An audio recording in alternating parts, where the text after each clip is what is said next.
Olá, muito boa tarde. Estamos começando mais uma transmissão ao vivo aqui no BNC Amazonas, na série de entrevistas com os candidatos a governador do estado do Amazonas nesta eleição suplementar. O convidado agora é do PT, José Ricardo, que já está aqui conosco no estúdio do BNC. Participa comigo dessa entrevista a jornalista Rosiane Carvalho. Rosiane, boa tarde. E vamos começar a entrevista. Boa tarde. Lembrando que essa entrevista ela tem uma duração no limite de 1 hora. Esse foi o espaço que foi dado, garantido a todos os candidatos. Farão uso ou não, se quiserem, temas livres, e o internauta pode participar da entrevista, mandando sua pergunta durante a transmissão, nos comentários. E aqui também a gente pede para que você curta e compartilhe essa transmissão. Lembrando que essa transmissão, essa live do BNC, ela tem o apoio da Proveinter. O sinal que você recebe do BNC, as transmissões são patrocinadas pela Proveinter, a internet do BNC. Deputado Zé Ricardo, candidato, boa tarde. Boa tarde, Newton, boa tarde, Rosiane, e boa tarde a todos e a todas que acompanham aqui pelo portal, pelo BNC. A satisfação está aqui para a gente falar das nossas propostas para governar o Amazonas. A propósito, as propostas, os planos de governo que são apresentados quando se registra a candidatura no TRE, acho que o senhor é o único, acho que tem 2 candidatos, o senhor é um deles que não apresentou a proposta de governo. Por que o senhor não tem registrado detalhou, no TRE? né? Na verdade, o senhor fez uma pontuação ali. Isso, quando nós registramos a candidatura, nós não tínhamos ainda o plano de governo elaborado. Nós já tínhamos algumas ideias, algumas linhas, e nós só colocamos os tópicos, né, que seriam detalhados no programa. Nós já encaminhamos para o TRE, já protocolamos, e eu não sei por que não consta ainda já no sistema. Lá já houve então uma mudança do que está lá?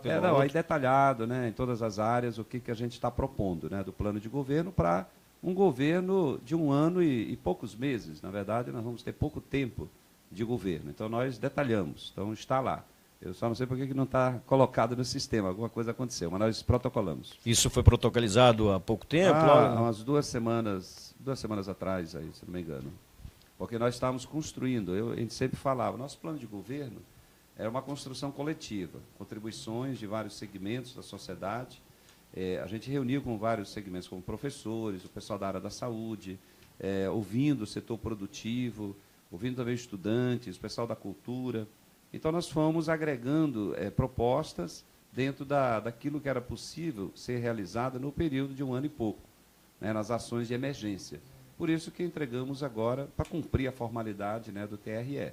E também porque nós estamos fazendo esse debate desde o início da campanha. Então, cada tema, em cada momento que a gente tem de debate com a sociedade, a gente está apresentando as partes do programa de governo que foi construído coletivamente. Bem, a gente gostaria de abordar exatamente com base no seu plano de governo, mas a gente não pôde acessar. O que se poderia destacar como é a linha mestra desse plano de governo? Olha só, nós temos uma eleição que vai ocorrer agora dia 6 de agosto, e ela existe porque houve a cassação do governador Melo, ou seja, por conta de corrupção eleitoral. Nós estamos vivendo um momento no país e também no nosso estado onde a corrupção está presente na administração pública. E aqui no Amazonas motivou a cassação de um governador. Mas nós temos N denúncias de corrupção em governos que já passaram e no próprio governo Zé Melo, que foi cassado.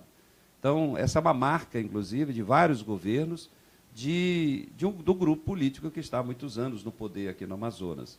Então, por essa razão, a nossa candidatura surgiu para fazer um contraponto e ser uma alternativa à população, porque, do contrário, quais são os candidatos que estão colocados aí?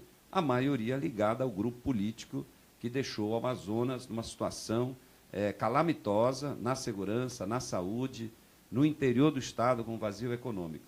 Por isso que, no nosso plano de governo, vamos dizer assim, as ações que nós vamos implementar, elas têm 2 fases. Primeiro, as ações de emergência, que aí não tem jeito, você tem que tomar medidas imediatas em relação à segurança, reorganizar o sistema de segurança do Estado, as ações de saúde, logicamente investimentos que nós precisamos para poder atender a população que sofre, mas a segunda parte envolve construir um projeto para levar o Amazonas para o século XXI, para o futuro. Nós queremos mobilizar a sociedade, reunir os vários segmentos, ouvir as universidades, ouvir o setor empresarial, ouvir o setor de trabalhadores, de se construir junto uma proposta de médio e longo prazo para o Estado. Talvez seja a base para o próximo governo, não o governo meu, de 1 ano e pouco, onde nós vamos ter primeiras ações de emergência. Não tem sentido você falar que vai governar o Amazonas em 1 ano e pouco, e nesse ano não começar a construir as bases para algo maior para o nosso Estado. Inclusive de fazer planejamento dos investimentos de grandes estruturas, de mobilidade, do interior, principalmente. Então, por isso que as ações elas vão ser, primeiro, as emergenciais. E, paralelo, nós vamos mobilizar a sociedade para um projeto maior de desenvolvimento do Estado do Amazonas. Ações emergenciais, via de regra, dependem muito da relação com o legislativo, né? E o senhor tem uma postura muito séria, de certa forma, até isolada. Confronto, né? Não, eu queria construir o raciocínio de outra maneira. O senhor, muitas vezes, não negocia posturas políticas, nem mesmo com deputados que são da oposição, que se apresentam como oposição. O senhor acha que, numa gestão, num cargo executivo, o senhor correu o risco de ser como a Dilma Rousseff, que não teve ali o traquejo para lidar com a questão política? Não, pelo contrário. Na verdade, eu venho de uma experiência parlamentar. Eu nunca fui executivo. Eu fui vereador, 2 vezes eleito, e agora no 2º mandato de deputado. Onde a gente geralmente tem confrontos com a bancada governista, é exatamente quando a gente propõe, por exemplo, a discussão do orçamento público. Porque, como a maioria dos deputados atualmente estão ligados ou estavam ligados ao Poder Executivo, então, por exemplo, o Executivo nunca discutiu o orçamento com a população. Eu vou discutir. Como governador, eu vou construir o orçamento através de um debate para ouvir o interior, para ouvir cada município, para ouvir os segmentos na capital e definir prioridades. Então, o governo, no nosso governo, nós vamos já elaborar o orçamento dessa forma. De forma que, quando chega no parlamento, nós vamos agregar as propostas dos deputados. Eu vou fazer diferente dos governadores que já passaram, que não permitiam emendas dos parlamentares. Esse é o mínimo que um governante tem que fazer para respeitar o parlamento. Então, meu confronto sempre foi esse, porque eu sempre apresentei emendas, que eram resultados de propostas que vieram da sociedade, e não era atendido, ou seja, a bancada freava. Então, a gente sempre temos, embates em torno disso. E de outras questões que envolvem a gestão pública, principalmente quando a gente fala na fiscalização. Então, o nosso governo, nós vamos ter essa interação com a sociedade no orçamento. Nós queremos dialogar, claro, com o parlamento, porque tem questões que têm que passar pelo parlamento, o próprio orçamento. Embora o orçamento que nós vamos executar no que vem, ele vai ser aprovado agora no 2º semestre na Assembleia Legislativa. Então, ele já é fruto da realidade política agora, que permanece lá na Assembleia Legislativa. Ganhando a eleição, eu já vou ter que dialogar lá na Assembleia para poder ser aprovado um orçamento e dê as condições, claro, para fazer um bom governo. Mas essa não é a maior questão. A maior questão, o ponto principal da nossa administração, ela não depende propriamente do parlamento. Ela depende da nossa. Nós vamos fazer uma auditoria em todos esses supercontratos que nós temos no governo. Hoje, dizem que não tem dinheiro para segurança. Uma mentira. É uma conversa. Tem 1 bilhão e 600 milhões para a segurança. A pergunta é, onde está esse dinheiro? Como está sendo gasto? O secretário de Segurança, eu ouvi esses dias falar que ele está trabalhando com o orçamento que ele está recebendo, ou seja, o que a Cefaz libera. A pergunta é onde o governo está gastando o recurso da segurança. Nós vamos rever os contratos que tem nessa área, assim como na área da saúde e da educação. Eu não tenho dúvida, com o orçamento que a gente tiver, com uma revisão de todos esses contratos, não para cortar valores, é para rever, talvez romper muitos contratos, fazer novos contratos para os fornecedores de obras, de serviços, de merenda, de fardamento.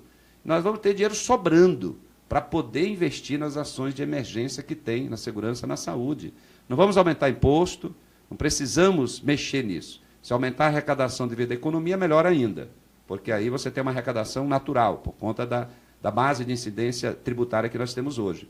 Mas com o mesmo recurso, nós vamos poder fazer muito mais do que eles estão fazendo até agora. Em que intensidade o senhor paga pelo fato de ser do PT, partido que teve uma presidente caçada por corrupção e um partido que ficou na mídia durante, estamos aí já com mais de 3 anos, da Lava Jato e virou alvo dessa mídia nacional que coloca o PT como o centro da corrupção na República, que está sendo investigado pela Lava Jato. No caso da Dilma, ela não foi caçada por corrupção. Ela perdeu o mandato num processo de impeachment, de afastamento.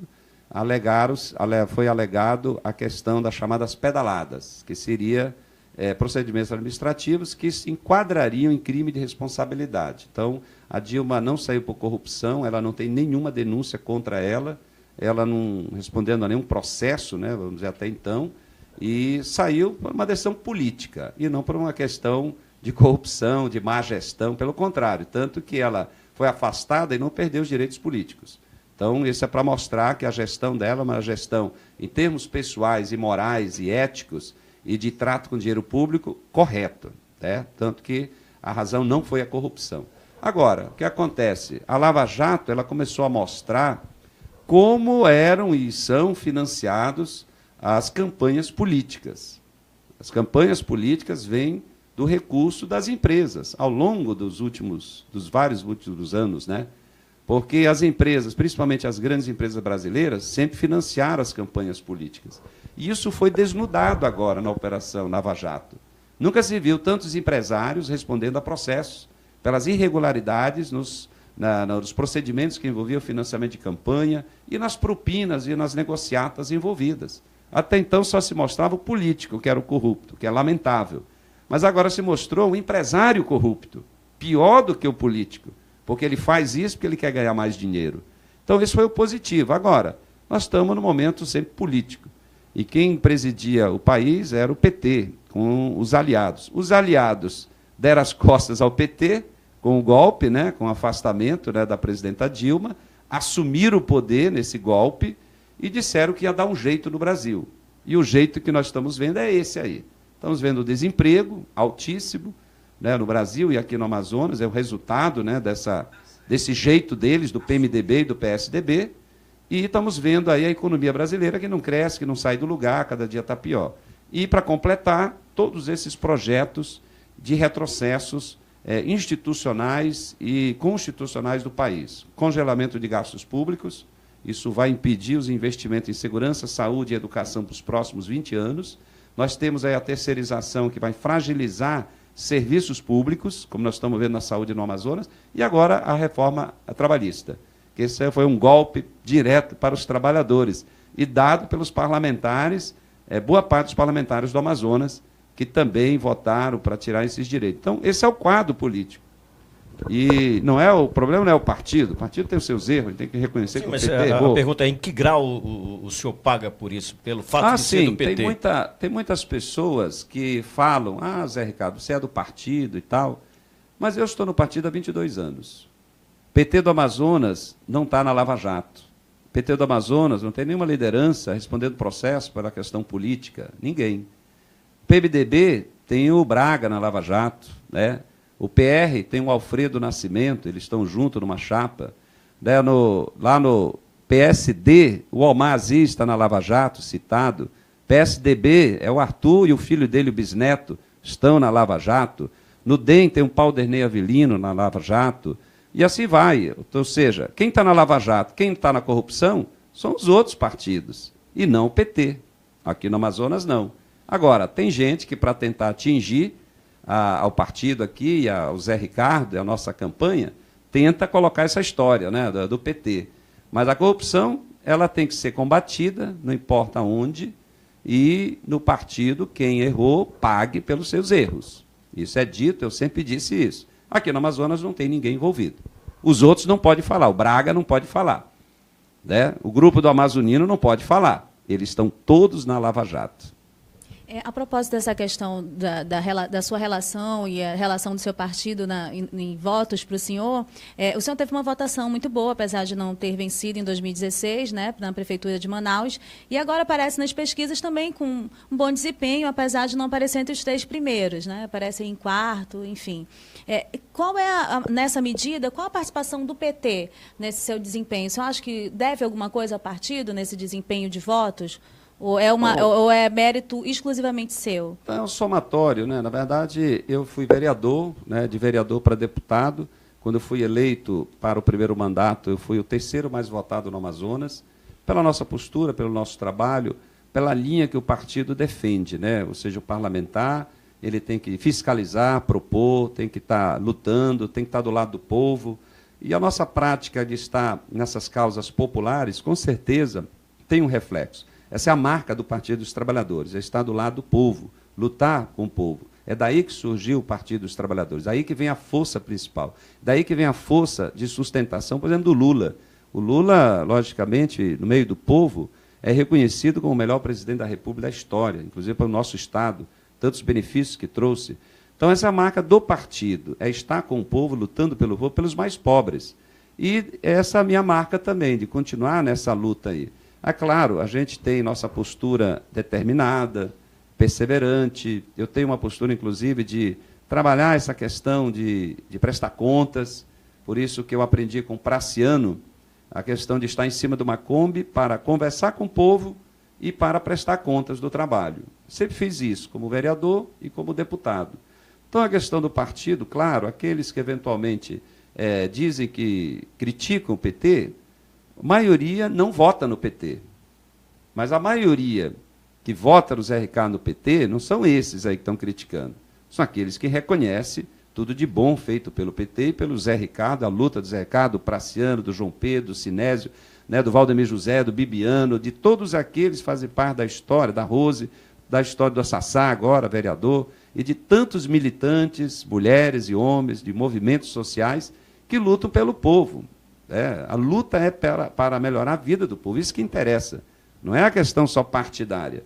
O meu partido tem 37 anos, eu estou 22 anos lá. Ele é um estímulo para a gente continuar a luta. Agora, os que erram, eu gostaria que saíssem. Eu também não aceito quem se aproveita também do partido para benefício próprio. Então, não dá para aceitar. Os erros também do partido têm que ser reconhecidos também. É feito de gente que erra. Então, o PT também tem os seus erros, não dá para negar.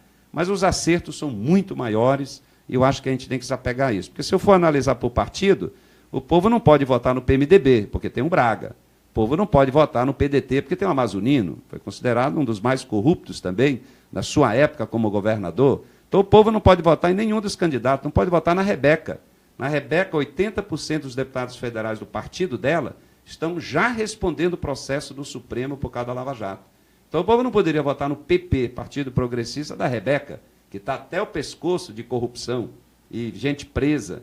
Então, não é o problema do PT, o problema é o nosso sistema político e a conduta das pessoas. E, nesse momento, a população vai julgar isso, vai julgar o Zé Ricardo, a capacidade para governar, compromisso que tem e, é claro, as propostas, né, para poder trazer bons resultados. Né? Lhe constrange ver o ex-presidente do PT com a capa do Facebook dele com o número 15 do seu adversário Eduardo Braga? Eu estou falando do Thiago Medeiros. Eu lamento, né? Eu lamento que alguns filiados do partido continuam ainda com práticas que não ajudam a construir e fortalecer o partido. O PT tem candidato, que é o Zé Ricardo e o Sinésio, e todos os filiados são suscitados a estarem juntos nessa caminhada. Se alguém, eventualmente, não está apoiando o outro, ele vai ter que se entender depois com o partido. O partido tem os seus procedimentos, né, em relação à conduta de cada filiado. Portanto, não cabe a mim fazer o julgamento. O partido, depois, a direção vai ter que avaliar os filiados que, eventualmente, apoiaram outros candidatos quando o PT tinha candidato. Então, tem estatuto para ser avaliado aí. Você acha que o PT se acomodou, de alguma maneira, durante parte do PT, né, aqui no Amazonas, durante os governos Omar e Braga, nas pastas, né, que assumiu no poder? E essa conduta é herança ainda dessa situação toda que o PT viveu no Amazonas esses anos todos? O PT teve uma aliança nacional, né? O Lula, ele fez aliança com vários partidos para ganhar a eleição e para governar. E isso garantia governabilidade, ou seja, ter o apoio de partidos para construir os programas sociais, para poder implementar. E assim foi, o resultado muito positivo. E aqui no Amazonas nós tivemos reflexo dessa aliança nacional. Então, desde 2002, que o PT não tinha candidato a governador. 2002 foi com João Pedro, 2006 já apoiou o Alfredo, 2010 já era o Braga, 2014 era o Braga também, né, por conta da... Então, era aliança política. Então, evitou que a gente pudesse ter candidato. Eu sempre discordei desse encaminhamento. Eu sempre fui uma voz discordante, porque eu sempre defendi que o PT lançasse candidato a governador, a prefeito, a majoritário. Praciano também tem essa postura, defendendo, tanto que o Praciano foi candidato a prefeito, e eu fui candidato a prefeito ano passado. O Praciano aceitou ser candidato majoritário já ainda nessa aliança. Mas agora, com esse rompimento dessa aliança por parte desse partido aliado, deixou o PT do Amazonas realmente mais à vontade, e essa foi a oportunidade do PT poder lançar candidatura. Então, eu diria assim, é positivo para o partido ter esse momento de ser protagonista, de levar propostas que já deveria ter defendido há mais tempo com uma candidatura majoritária. Então, o Sinésio cumpriu um papel partidário, o partido fez parte das alianças locais por conta da aliança nacional, até mesmo para viabilizar os programas sociais. Por que você está numa aliança aqui? Você quer que seja implementado no Estado os programas. E isso aconteceu com o Lula. O Lula deu atenção enorme para o nosso Estado, com investimentos na infraestrutura, na água, no PROAMA, lembrar as grandes obras, né, que nós temos aí, principalmente a ponte, mas os programas sociais. Então, viabilizou esses programas, para o Lula poder implementar. Está aí o Bolsa Família, está aí o Luz para Todos, está aí o Minha Casa Minha Vida, e está aí muita coisa que precisa ser feito ainda, que é esse o desafio que nos traz para ser candidato a governador. Nós temos que fazer muito mais do que foi feito até agora, né? Essa sua fala bem, digamos assim, atenuando, né, o comportamento político do deputado Sinésio, é uma coisa que nós não estamos muito acostumados, quem cobre política, né? E o seu eleitorado também reagiu nas redes sociais, inclusive, alguns professores da Universidade Federal, pessoas do movimento social, quando se anunciou a chapa José Ricardo e Sinésio. Até de uma maneira mais, digamos assim, de maior rejeição do que a junção ali do Eduardo Braga e do Marcelo Ramos, que foi muito mais comentada. O que o senhor acha a respeito disso? Tem sido fácil o convívio de todos esses grupos no mesmo palanque, no seu palanque? Aliás, aproveitar que o Sinésio foi apenas um. Outras correntes do PT também se agregaram em torno do seu nome. Como é que está a convivência com essas correntes contra as quais o senhor batia muito fortemente, inclusive impondo candidaturas internas dentro do partido? Olha só, os outros partidos, os outros políticos, eles têm muito medo do PT. E eles têm medo do PT estar unido 100%, porque sabe a força do partido, mas não é a força só do partido, é a força que vem da sociedade através do partido que sempre lutou, né, pelas políticas públicas, né, e uma transparência nesse processo. Então, a cooptação para tirar a liderança sempre teve. Né, evitar que lideranças do partido pudessem ir para frente, isso faz parte da história política aqui. Então, pela primeira vez, depois de 2002, a gente consegue lançar uma candidatura. Então, isso foi um avanço muito grande interno, resultado de um diálogo interno, onde o presidente do partido agora é o Sinésio, ele é o vice-candidato a governador, e eu sou o candidato, ou seja, mostra a maturidade dos grupos políticos dentro do partido para levar adiante uma proposta para cuidar do povo, cuidar do nosso Estado. Então, é um avanço muito grande, isso é muito positivo, tanto que eu sou o candidato e protagonista desse processo com apoio dos demais que compõem, portanto, a aliança interna nossa. Nós também tínhamos dialogado com outros partidos para poder fazer uma aliança maior, não foi possível, por isso que nós estamos juntos aí. E vamos continuar, eu acho que a nossa trajetória é de crescimento, de fortalecimento do partido. Nós temos um processo de filiação, muita gente querendo se filiar, não só aqui, mas no Brasil. Inclusive, está até surpreendendo isso, a quantidade de jovens pedindo para se filiar no Partido dos Trabalhadores, principalmente no sentimento de defesa dos projetos do PT, do Lula, das injustiças, de perseguições. As pessoas vão percebendo que o problema não é o PT, o problema tem a ver também com os outros. Então, a injustiça as pessoas não aceitam. Então, tem muita gente interessada em entrar no partido, graças a Deus, e a gente vai estar fortalecendo e cada vez renovando mais o partido aqui no Amazonas. Mas eu lhe perguntava a respeito, não dos de fora do PT, mas do seu eleitorado mesmo, dos militantes. Algumas pessoas estranham que, nesse momento, que há um grupo maior, os grupos, né, as correntes mais unidas, há menos militantes nas ruas.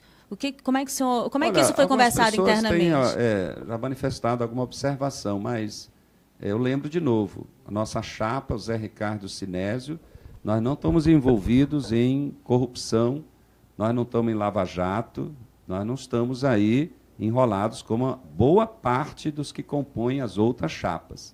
Então é interessante ver, cada um tem o seu posicionamento, o Sinésio tem uma série de projetos que ele defende há muito tempo para o Estado, e eu tenho uma luta muito grande em favor dos professores, e nós vamos continuar. É compromisso nosso no governo da gente colocar em prática, a discutir efetivamente o pagamento que os professores têm direito, vamos discutir a questão das promoções, nós vamos abrir a caixa fechada do Fundeb, porque o Fundeb hoje, o recurso vem, não se sabe se está sendo usado 100%. O Fundeb para o Estado. Para o Estado. O Fundeb, que 60% é para pagamento de professores, funcionários, e o outro é para a manutenção das escolas e o custeio da área da educação. Nós vamos abrir isso aí. Nós vamos cuidar da segurança das escolas, nós vamos cuidar das escolas. Então, isso que interessa, nós estamos somando forças. O Sinésio vai estar defendendo, claro, os projetos que nos interessam para o Estado. Então, são pautas que se complementam, que fortalecem a nossa proposta para cuidar do Estado. Então, nós só temos a ganhar. Agora, tem as críticas de posturas do passado, a gente tem que ir superando e ir para frente. Talvez o pior são certas alianças que a gente está vendo aí. Porque era um falando mal do outro, coisas pesadas, denúncias pesadíssimas, até um dia desse, de uma hora para outra, parece que são amigos eternos. Então, tem algo estranho nessa história. Parece que é uma repetição de outras eleições. Toda eleição é o mesmo jogo deles.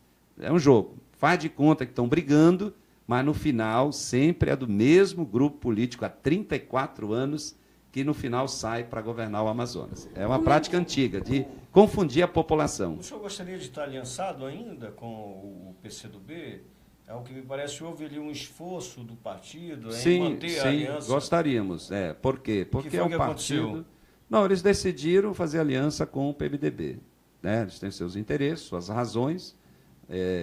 Razões agora, de 2018, não sei. Nós tivemos um diálogo, no sentido da gente estar juntos, os partidos de esquerda, um diálogo também com o PSB, também, o próprio PSOL, que a gente tentou também um diálogo para fortalecermos um campo aqui de esquerda para se contrapor às candidaturas do grupo político que está estabelecido. Uma pena que o PCdoB não pôde estar com a gente, mas vamos continuar lutando para que, em um outro momento, a gente crie esse novo quadro político aí. O presidente estadual do PCdoB, o Heron Bezerra, deu uma entrevista, eu entrevistei ele falou que a não adesão à sua candidatura era justamente em função de 2018, que vocês já definiram nessa candidatura para a eleição suplementar ao governo, a candidatura em 2018 do Praciano ao Senado, e que eles queriam ser ouvidos, porque eles têm ali também a proposta de disputar a reeleição da senadora Vanessa Graziotin, e que isso teria sido motivado eles a migrarem para o grupo do Braga. E, mais recentemente, a senadora deu uma entrevista para o site Amazonas Atual, dizendo que o Lula já convidou ela para ser candidata ao Senado. Como é que isso se resolve? Pois é, eu acho que o PCdoB não tem garantia nenhuma de ter apoio ao Senado na aliança que eles estão lá. Eles acham que vão ter, né? Mas é uma decisão partidária. Lembrando que ano que vem a eleição vai ter 2 vagas em disputa para o Senado. Então, eu diria assim, vamos discutir. No 2018 é um novo momento. No momento, nós estamos vendo 2017. E é o que interessa nesse momento. Nós estamos trabalhando para chegar no segundo turno e ganhar a eleição e governar o Amazonas. 2018 é em 2018. Com essa perspectiva de ter 2 vagas para o Senado em 2018, o senhor acha que isso foi só uma desculpa para estar do outro lado, porque poderia lançar Vanessa e Praciano? Eu não saberia dizer. Eu acho que aí precisaria ver com o próprio PCdoB. Eu não sei todas as razões. Nós tivemos 2 reuniões lá para trabalharmos aí a aliança, não deu. Depois disso, eu não conversei mais com ninguém do PCdoB. Estou só correndo atrás de votos, né, com a população. Os que vão votar no 13, né, que eles estão procurando voto para um outro número. Mas o nosso que interessa é o 13, é o melhor número, é a nossa candidatura. Eu tenho uma curiosidade.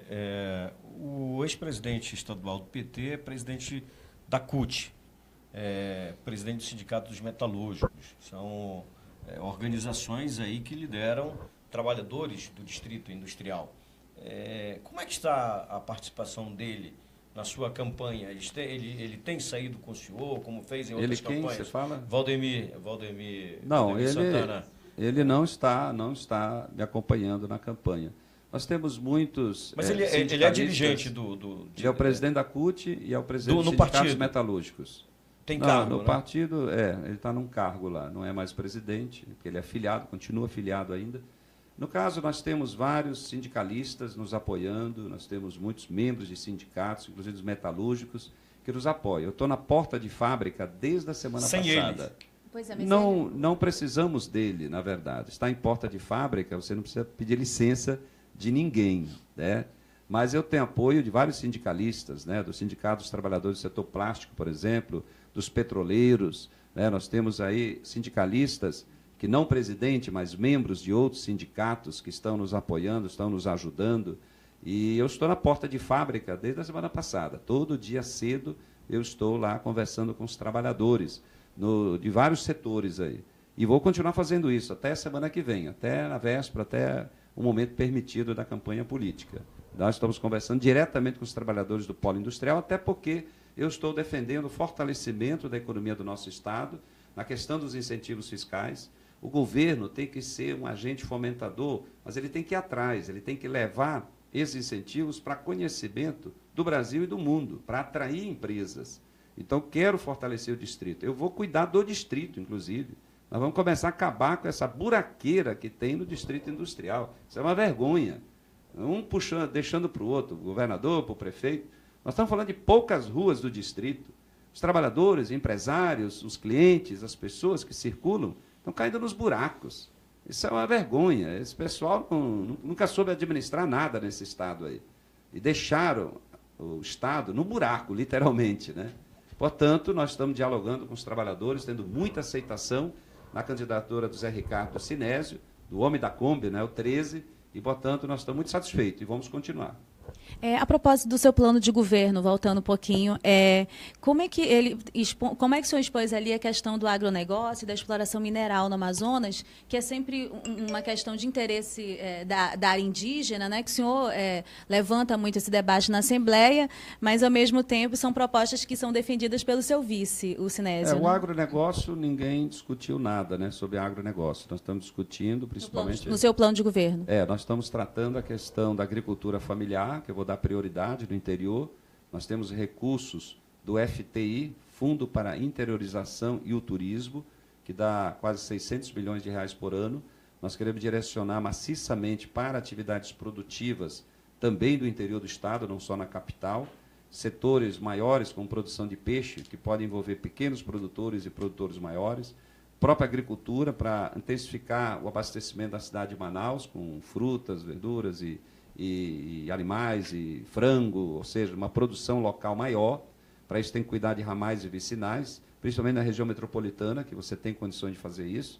E na questão mineral, é um assunto que o deputado Sinésio, que é o vice, traz para um debate, que nós vamos, porque depende de outras legislações federais, mas é uma pauta que ele está defendendo, que a gente deve, logicamente, dar uma avaliada melhor a implementação, até porque ele defende coisas bem concretas. A questão do calcário, da silvinita, de nós sairmos da dependência. E aí não são em áreas indígenas, né? Nós estamos falando em outras áreas já de prospecção, que já foi definido, com possibilidades econômicas. Mas nós temos uma pauta imediata. Então, a alocação de recursos que temos desses fundos, elas vão servir exatamente para criar oportunidade de trabalho. Por exemplo, FMPS. Eu quero intensificar o microcrédito. O microcrédito. Por quê? Porque a pessoa desempregada, ela às vezes quer começar alguma atividade. Se emprestar R$1.000, R$2.000, R$500, não consegue em banco. A gente quer priorizar essas pessoas, para ela poder ter acesso mais fácil com juros baixíssimos. Então, é uma questão de fomento. Nós temos o caso de quem hoje está na informalidade, muita gente que tem várias atividades, precisa também. Nós temos até situações de pessoas com certa idade em diante, como 50 anos em diante, que não conseguem mais o emprego formal. Então, o microcrédito, ele precisa ser direcionado para isso, para esses setores, para essas pessoas lá. Economia solidária, que nunca deram atenção, mas ela gera renda para milhares de pessoas, e na medida que é apoiada, muito mais. É para aí que vai o FMPS, por exemplo. E a UEA não tem jeito, vai 100% para a UEA. Porque se a UEA recebe todo o recurso que vem do fundo do distrito, logicamente vai investir, isso também é fator de geração de renda. E principalmente no interior, onde mais as unidades da UEA estão precisando, reformas, equipamentos. Então, os 3 fundos, nós vamos dar transparência no seu uso, direcionar para priorizar a geração de renda e um foco muito grande para o interior do Estado. Vamos conversar aqui com o internauta. Tem um assunto que está bombando aqui na nossa transmissão, nos comentários, é a estrela do PT. E ela é provocada com uma pergunta do Timóteo Pedroso, que faz a seguinte provocação: por que o PT está escondendo sua estrela? Virou símbolo de corrupção? Não, ano passado essa conversa surgiu porque na campanha para a prefeitura se levantou isso, né, que a estrela não estava aparecendo, mas esse ano, no material, na campanha, a estrela do PT está firme e forte lá. A questão não é nem a estrela, né? Você sabe que em campanha política você não vai enfatizar símbolo, né? Você vai enfatizar o número, nome e número. É o 13. Ninguém vota no símbolo de outros partidos. Você pode ver, cada partido tem um símbolo, né? Mas ninguém vota no símbolo. Estrela é mais famosa. Então, na campanha política... Eu acho que é aí que a discussão está aí. Lá na urna não vai aparecer símbolo. Lá vai aparecer a foto e vai ter que ser digitado um número. Então, na campanha, você dá ênfase ao número e ao nome do candidato para poder ficar bem relacionado. Mas a estrela está lá, está no nosso material, faz parte, né, do simbolismo, né, do nosso partido. Ninguém esconde nada. Lá não temos nada a esconder e não temos medo de tratar nenhum assunto. Ao menos da minha parte, não tem, porque nós estamos construindo um novo momento para o nosso Estado e a nossa prática política está aí para ser avaliada. Não temos nada a esconder da nossa caminhada, está aí. Por que o Lula desistiu de vir a Manaus para participar da sua campanha? No momento que foi anunciada, o senhor tinha ali uma perspectiva que o senhor poderia surgir aí como uma terceira via e estar até melhor nesse momento do que aparece nas pesquisas. E foi nesse momento que ele disse que acenou, sinalizou para o senhor, para o Sinésio, que viria a Manaus. E agora ele desistiu, acho que essa semana disse que não está na agenda dele, que falaria por rádio, por telefone, enfim, mas que não viria aqui. E será que o PT entende que o senhor não tem chance de vitória, que não valeria a pena participar aqui da campanha? Quando nós estivemos com ele, o Sinésio, ele falou que ele teria interesse de vir, que ia depender muito da agenda e das questões que ele está se defendendo, está acompanhando e tudo mais. Ele é muito procurado, né? Inclusive procurado não só a nível de Brasil, a nível internacional. Ele é muito chamado para se pronunciar, para dar palestra, palestra nem tanto agora, né? Mas, então, ele tem uma agenda muito grande. Então, ele não prometeu que viria. Ele mostrou o desejo que gostaria de vir. E agora, nessa entrevista, ele reafirmou de novo, né, que até gostaria, mas a circunstância não daria para confirmar. Ainda estavam conversando com a possibilidade de ele ainda vir esse final de semana, mas acredito que não vai ser possível mesmo, né? A assessoria dele falou que está com as agendas muito apertadas, muita coisa que já tinha sido definida. Mas o Lula vindo, com certeza, ele ia ajudar muito, porque onde eu vou, as pessoas reconhecem o Lula por tudo de bom que ele fez para o nosso Estado. E o Lula está aí nas pesquisas, né? Quer dizer, se ele for candidato a presidente mesmo, aqui no Amazonas ele ganha tranquilamente. Tranquilamente. Mas não dá para vir, aparentemente, até agora, né? Então, vamos tocar a campanha assim mesmo. Tem outras lideranças do PT que vêm participar da sua campanha ainda? Nós vamos ter sábado agora a presença da presidenta, né, nacional, a Gleice Hoffmann. Ela vem aí, ela tinha confirmado. Nós estamos aguardando a possibilidade de vir amanhã o senador Paulo Rocha, que também viria aqui para conversar com a gente. E tem mais uns 2 parlamentares que talvez cogitaram vir. Se não for agora, semana que vem, também para vir aqui, para poder ajudar, para manifestar o apoio.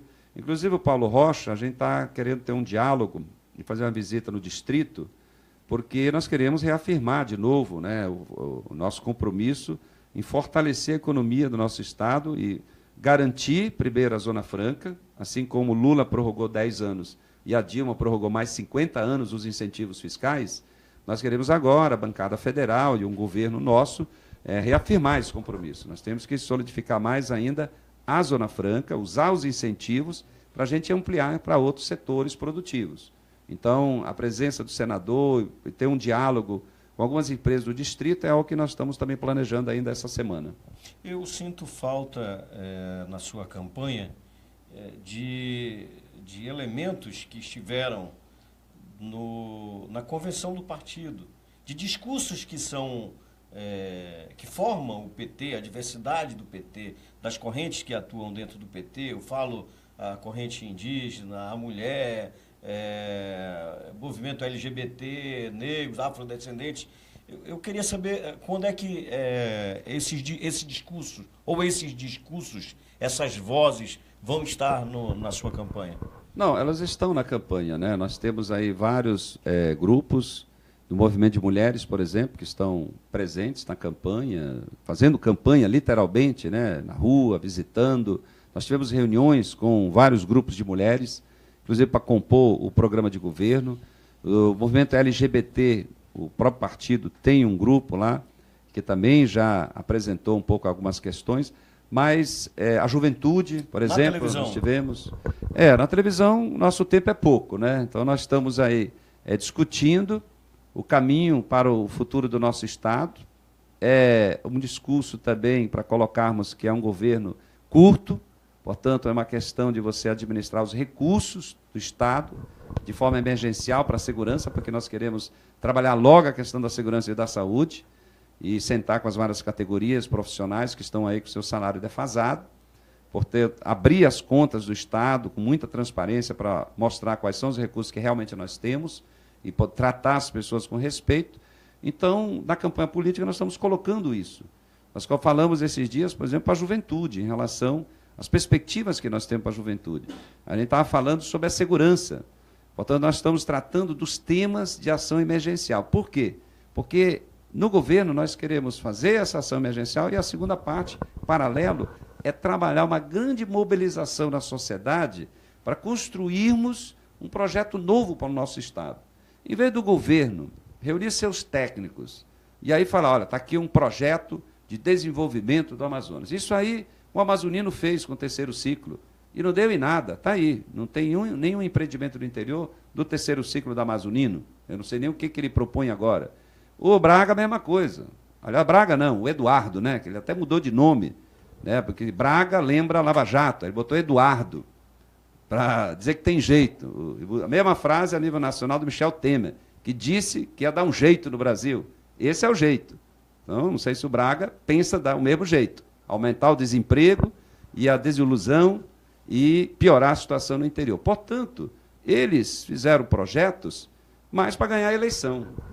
Nós queremos mobilizar a sociedade para construir um projeto que possa ter essa participação, para discutir ciência e tecnologia, né? Discutir meio ambiente, discutir a questão da educação no interior do Estado, o fortalecimento da universidade. Então, nós vamos mobilizar, nós vamos ouvir os empresários, porque eu tive reunido com os empresários do comércio, a reclamação deles nunca são ouvidos, nunca são chamados. O governo toma a decisão e fica por isso. Por isso que nós vamos fazer essa grande mobilização, ouvindo, discutindo orçamento, discutindo um projeto futuro.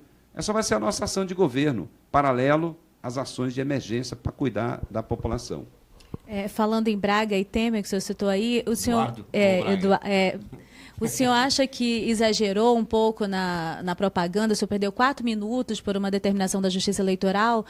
O senhor acha que exagerou chamar o senador de golpista? Olha, eu nem chamei ele diretamente de golpista, isso eu já falei lá na tribuna da Assembleia Legislativa, né? E aí ali nós estávamos lembrando o que aconteceu no Brasil, né, com o golpe que colocou o Michel Temer lá. Quem ajudou a colocar o Michel Temer lá? O Eduardo. Então, se nós temos desemprego no Brasil e aqui em Manaus, e a situação está desse jeito, o Eduardo colocou o Michel Temer lá. Ou ele nega isso, ou ele não foi, né, do grupo do Temer, não é do PMDB? O Eduardo não é do PMDB? Não foi ele que colocou o Michel Temer lá? Não foi ele, amigo, ministro da Dilma e do Lula, e depois, no momento que precisou, deu as costas dessa facada de traidor, de golpista? Então, eu não falei nada demais. Eu lembrei o que está sendo divulgado na imprensa há muito tempo. Eu lamento a decisão da Justiça, nós estamos recorrendo, claro. O Ministério Público não viu problema nenhum, nenhuma ofensa, porque eu não faço programa para ofender, mas é para lembrar que o resultado do que o Michel Temer fez está aí. E agora, quem participou, se ele quer negar o seu currículo, aí eu só lamento. Mas o povo está vendo quem votou para ficarmos nessa situação de desemprego, de insegurança no nosso Estado. Deixa eu falar aqui com o internauta, agradecer a participação das pessoas. Foram aí mais de 1.400 pessoas assistindo essa transmissão, e dizer para você que ainda não conhecia a nossa página, essa é a fanpage do BNC no Facebook. Se você ainda não curtiu o Facebook do BNC, vá lá, curta, segue a gente, e toda a transmissão que a gente fizer ao vivo, e as transmissões são muitas, que a gente faz quase todos os dias, você vai ser notificado imediatamente. Agradecer também a você que está curtindo e que compartilhou até aqui essa transmissão. Agora choveu um monte de comentário golpista, um monte de gente comentando. Estimula ainda esse debate em relação à questão da presidente, ainda está muito vivo. Você acha que ele também vai repercutir nessa votação dessa eleição suplementar no Amazonas? Eu acho que a população... E aí, isso é uma estratégia também na sua campanha? Não, a minha estratégia é discutir esse projeto novo para o nosso Estado e as ações de emergência. Agora, a gente não pode deixar de lembrar a população por que nós estamos aqui. Aliás, por que tem a eleição? Por que tem essa eleição suplementar? Por causa da corrupção eleitoral, que é a prática desse grupo. Aliás, boa parte desses governadores, do Amazonino, do Braga, do Omar, do Melo, eles só ganharam a eleição com o uso da máquina pública, com apoio da máquina pública. Está aí a máquina ajudando a Rebeca, está aí a máquina ajudando o Amazonino, está aí o Braga, que sempre ganhou com a máquina também. Portanto, é a prática deles, é o mesmo grupo. É só olhar a história, quem é quem estava com quem, até ontem, todos sempre estiveram juntos. Não tem mudança. Aí não é mudança, é o velho. Esse é o antigo, esse é o passado, que está querendo voltar. Portanto, nós estamos chamando a atenção desse aspecto, claro, porque golpista, todos os senadores e deputados que votaram para afastar alguém que não tinha cometido nenhum crime, vão ser golpistas para toda a vida. Não vai ser eu que vou precisar falar. Vai estar no currículo deles, que eles contribuíram para um golpe parlamentar. Vai estar na vida deles, foram eles que votaram, não fui eu, eles. Eles serão golpistas sempre, por isso. Igual na época dos militares que aplicaram um golpe, agora, da mesma forma. Então, não é nem eu que estou dizendo, né? É eles que praticaram isso. E eles que vão responder por isso. O povo não gosta de traidores. O senhor pegou dinheiro de empresários? Eleição não tem mais doação empresarial.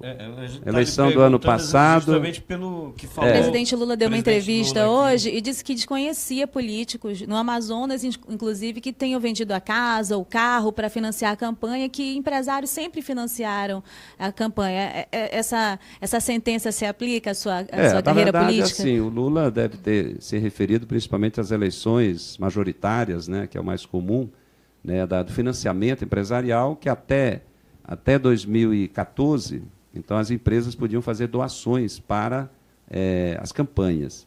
E 2016 já estava proibido, da mesma forma nessa eleição. Então, eu sempre tive uns amigos pequenos que sempre me doaram alguma coisa, como quase todos. Mas uma coisa que, no caso, claro, o Lula, né, a gente vai discordar um pouco. Nós estamos mostrando que é possível ter uma campanha política, né, sem ter a doação empresarial. Ano passado, para prefeito, por exemplo, eu fui um dos candidatos que mais recebi doação de pessoa física, não em valores, mas em quantidade de pessoas, né, que doaram para a campanha. Por quê? Porque estava estimulando exatamente as doações das pessoas que acreditam na candidatura. É da militância, das pessoas simpatizantes, das pessoas que estão junto naquelas propostas, querem que o seu candidato ganhe, faz a doação de pessoa física. Do mesmo jeito, agora, nessa campanha, né, nós temos aqui uma ajuda do fundo partidário, mas a maior parte, então, nós estamos trabalhando as doações de pessoa física. Então, esse é o caminho, eu acho que é o caminho adequado. O cidadão, se quer ver aquela pessoa governando ou legislando, tem que ajudar, tem que se envolver na campanha. E, com isso, você tira o setor empresarial, porque lá no Congresso, hoje, a ampla maioria dos deputados federais, ou eles são os empresários, ele mesmo, ou ele foi apoiado maciçamente pelas empresas. Como a lei permitia, portanto, não é nada ilegal, mas você tem a questão depois do compromisso que essa pessoa tem. Então, muitas vezes, no caso do Amazonas, o Zé Melo, quase a metade dos 30 e poucos milhões da campanha dele foi de fornecedores do governo, que tinham recebido meio ano antes quase R$1 bilhão. Então, quase sempre, quem está no governo e é candidato ou apoia alguém, portanto, é a máquina pública, a maior parte das doações aqui no Amazonas, para esses governantes, foi de empreiteiras, de fornecedores do Estado, e não de outros empresários e empresas que não teriam nenhuma ligação com ele depois, por conta da gestão pública. Então, acho que foi acertada essa questão de estimular e de proibir, no caso, a doação empresarial e a doação de pessoa física ser estimulada. Acho que é o caminho adequado, é o caminho que nós deveríamos fortalecer. No início da definição das candidaturas, houve um dado que o senhor apresentou ao Tribunal Regional Eleitoral que não ficou muito esclarecido para o seu eleitorado, que é a questão da evolução patrimonial que o senhor teve e apresentou ali o recebimento de uma herança que deu um impulso na sua evolução patrimonial, algo em torno aí de R$400 mil. Queria que o senhor, aqui nessa entrevista, falasse a respeito desse assunto, comunicasse para o seu eleitor o que foi que aconteceu, que o senhor enriqueceu quase R$500 mil em menos de um ano. Nada disso aí. Não tem nenhuma dúvida e nenhum questionamento. Meu patrimônio, do Zé Ricardo, construído, né, com a minha esposa, né, ao longo desses anos de trabalho, é aquele mesmo, né, aquele que está sempre registrado. Mas o meu sogro e minha sogra faleceram, né, e a minha esposa recebeu uma parte dela, da herança, tem mais 2 irmãos, e a agregou ao patrimônio. Somos casados, então qualquer bem que ela receba, ou qualquer patrimônio meu a mais, é tudo na mesma declaração de imposto de renda e de bens. Eu não tenho nada escondido, todos os meus bens estão lá. Do primeiro que eu conquistei no trabalho, no distrito, até o último, quando eu ainda estava na minha área de consultoria econômica. Todos os meus bens que eu tenho foram construídos antes de assumir mandato, né, de vereador e principalmente de deputado, tanto que eu me afastei da atividade econômica. Então, aumentou o patrimônio porque eu não escondo, ou seja, a herança que veio da minha esposa, do falecimento do meu sogro e da minha sogra sofreu tantos anos, né? Também não tinha muitos bens, mas o pouco deu para os 3 filhos receber a sua parte, e por isso que agregou. E eu coloquei bem claro, bem na declaração, bem claro, da onde veio esse valor. A Kombi também está no seu patrimônio? Não, a Kombi faz parte. A Kombi está lá, a Kombi é minha, né? Está registrada. Então, eu não tenho nada a esconder quanto aos bens, o patrimônio e a origem, nenhum problema. Porque com o salário que a gente tem, você se mantém, você não tem como aumentar o patrimônio. Eu sou muito econômico, né, como economista, mas com o salário a gente sustenta a família, normal, e está tudo tranquilo. O senhor consegue nadar sem abrir as mãos? O pessoal fala, né? Como economista, às vezes a gente está muito mão fechada. Aliás, isso foi tema de discussão com o seu colega Belarmino Lins na Assembleia. Com ele o senhor é sempre duro na queda, né? Pois é, né? A gente tem uma prática, eu não sou assistencialista e também não compro voto, eu não fico naquele jogo de ter que arrumar dinheiro e com o político ficar bancando as coisas. Eu acho que nós temos que fazer com que a população veja o político como aquele que está lá eleito, que represente o interesse da população e lute para melhorar a vida das pessoas lá. Política não é o lugar para enriquecer, já dizia o Praciano. O Praciano eu pego como exemplo, porque quando ele entrou como vereador, ele tinha uma casa. Quando ele terminou, depois de 4 mandatos de vereador e 2 de deputado federal, ele continuava tendo a casa dele e conseguiu comprar uma casinha lá onde ele mora hoje, na terra que ele nasceu, na Praia da Baleia, lá no Ceará. Então, a casinha que ele deu uma arrumadinha. Só. Ou seja, é uma pessoa que mostrou que entrou na vida pública não para roubar, não para pegar dinheiro, né, dinheiro público, e com seu salário se sustentou e está aí até hoje. Por isso que eu pego como bom exemplo, e quem quer entrar na política, lá não é lugar para ganhar dinheiro. Quem ganha dinheiro é porque está agindo desonestamente. O tempo está terminando, eu estou preocupada que eu tenho duas perguntas. Eu vou fazer logo para o senhor responder. Hoje, em entrevista lá no TRE, o presidente do TSE, Gilmar Mendes, falava em relação à questão da conduta vedada, dos limites da justiça eleitoral, quando alguém concorre a uma reeleição ou concorre num cargo público. Eu queria saber como é que o senhor consegue equilibrar isso nas suas eleições, né, para deputado, e também nessa eleição suplementar, o seu gabinete. Como é que ele participa, não participa, até que ponto, para que o senhor possa diferenciar o candidato do deputado, né? E a outra pergunta é em relação à eleição direta e eleição indireta. Aqui o senhor atribui os boatos e as informações que circulam o tempo todo sobre a ameaça de suspensão dessa eleição direta. A eleição direta é o que eu defendi, que, segundo a legislação está bem clara, é a decisão do TSE, por isso que está mantida a eleição, o Supremo, né, o ministro também manteve, mas muitos tentaram a eleição indireta. Eu acredito que vai ser concluído o processo da eleição direta, porque a indireta não tem sentido, ela, eu diria assim, não tem a legitimidade, você escolher um governador, se não tem um respaldo popular. Então, eu defendi, acho que é o caminho adequado que foi mantido. A que o senhor atribui essa disputa ainda, essa batalha para que a eleição indireta ocorra? Na Assembleia Legislativa havia muitos deputados interessados na eleição ser indireta, porque esse é o momento deles serem os eleitores e barganharem esse voto. Eu não tenho dúvida. Ia transformar a Assembleia num grande balcão de negócios. E nós temos que fazer com que o povo participe. E não eles decidam, os parlamentares que querem ter esse formato aí. Então, eu defendi já desde o primeiro momento a eleição direta. Agora, em relação ao meu mandato de parlamentar, nós estamos no recesso, então no recesso não funciona a Assembleia Legislativa. O meu gabinete tem algumas pessoas que a gente faz um revezamento, no período para compensar, né, as férias e tudo mais, para estar lá atendendo nesse período. Semana que vem volto aos trabalhos. E eu sou parlamentar que eu não falto, sou presente, né, cumprindo com a obrigação, nossa equipe também. No período antes de começar o recesso, a gente administrava para que a equipe trabalhasse fora do horário, né, do expediente. Algumas pessoas estão de férias também, pediram férias nesse período para poder se dedicar.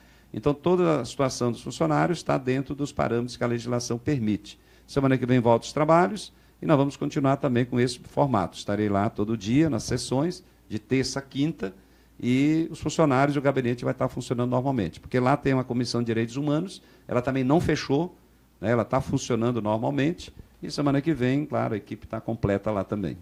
Nós gostaríamos de lhe deixar à vontade nesses últimos minutos aí, nesse espaço que a gente reservou para que os candidatos pudessem conversar com os seus eleitores por intermédio do Brasil Norte Comunicação, que o senhor pudesse se comunicar essas últimas palavras que o senhor deseja abordar e que a gente talvez não tenha tratado aqui. Bom, primeiro agradecer, né, a oportunidade, parabenizar aí ao BNC por esse trabalho e a equipe toda. Mas eu estou candidato a governador junto com o Sinésio, né, nós estamos juntos nessas atos que nós temos do Estado.